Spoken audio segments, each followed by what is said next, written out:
지능이 높은 사람, IQ가 높은 사람은 일반적으로 조금 더 나은 선택을 하고 더 나은 삶을 살 것 같다라는, 근데 이 저자는 그게 아니다, 그런 것과 잘 살고 좋은 선택을 하는 것은 다르다라고 얘기를 하고 있더라고요.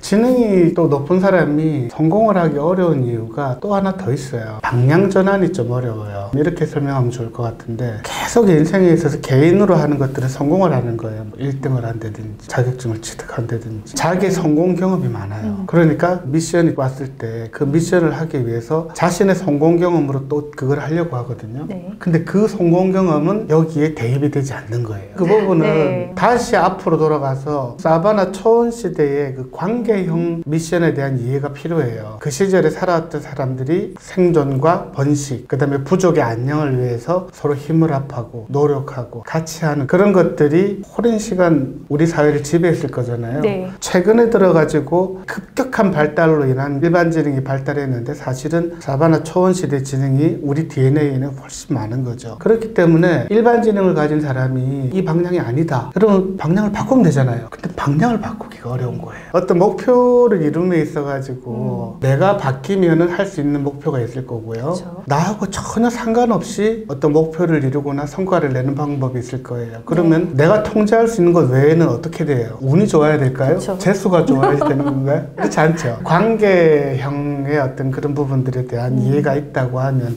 훨씬 낫다는 거죠. 네. 이게 지능이 높은 사람이 다른 사람 이야기라고 생각하시면 안 돼요, 여러분.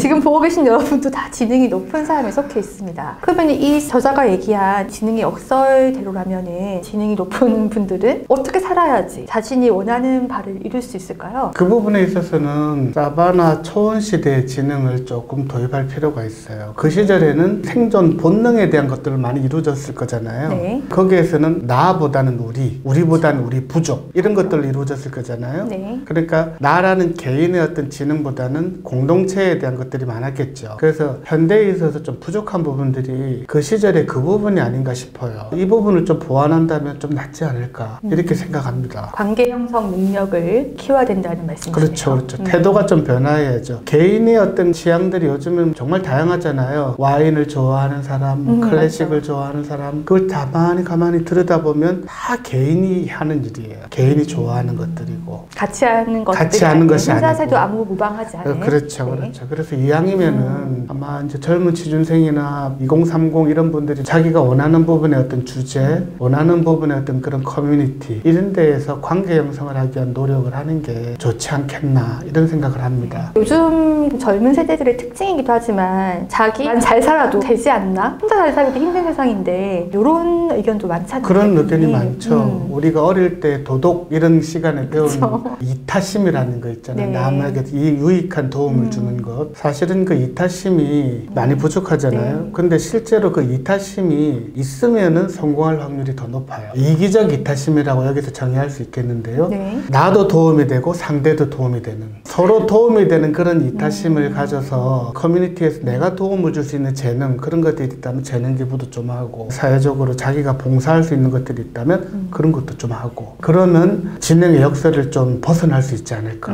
그렇게 생각합니다. 방법론적인 것 중에 하나 그렇죠. 같네요. 네네. 관계 형성 노력하고 이기적 이타심을 가진 태도를 기르어야 되는 거고. 그렇죠. 그리고 한 가지를 더 하자면 어떤 것이 있을까요?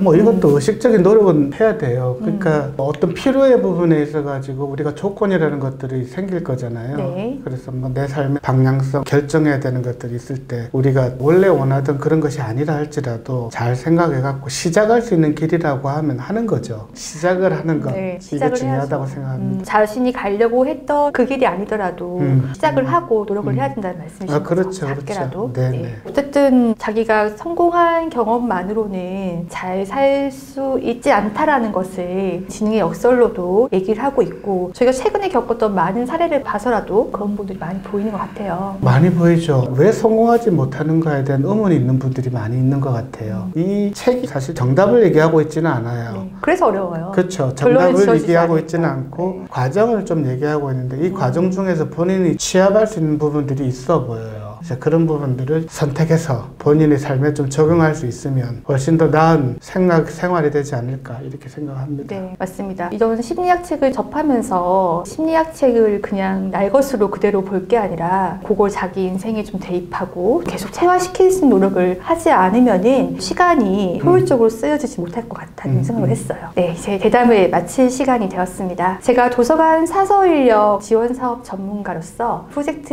매니저를 오랫동안 하다 보니까 회사 내외에서 청년 직원들을 많이 만나게 되는데요. 문제 상황이 발생했을 때 커뮤니케이션을 통해서 해결하면서 특히 느끼는 부분이 많았었습니다. 한 사람 한 사람 다 제 각기의 훌륭한 컬러를 띠고 있지만 이 부분을 조금만 채웠으면 좋겠다 하고 아쉬움을 느끼는 부분이 늘 있었는데요. 그 대부분이 저희가 대담을 통해서 말했던 그 관계 형성 능력에 관한 것이더라고요. 최근 많은 청년들이 사회적으로 고립되고 은둔하고 있다는 뉴스를 봤습니다. 아무래도 취업 실패나 인간관계에서 오는 스트레스가 영향이 큰 것 같아요. 그래서 더 이 책 대담을 통해서 희망의 메시지를 전달하고 싶었던 것 같습니다. 오늘 대담 중에서 한 가지라도 공감하는 바가 있으시다면 이 기회를 통해 자신을 되돌아보고 긍정적인 방향으로 나아갈 수 있는 계기가 되기를 진심으로 바랍니다. 데이터 클립은 청년들을 늘 응원합니다. 오늘 좋은 말씀 감사합니다, 대표님. 네, 감사합니다. 감사합니다.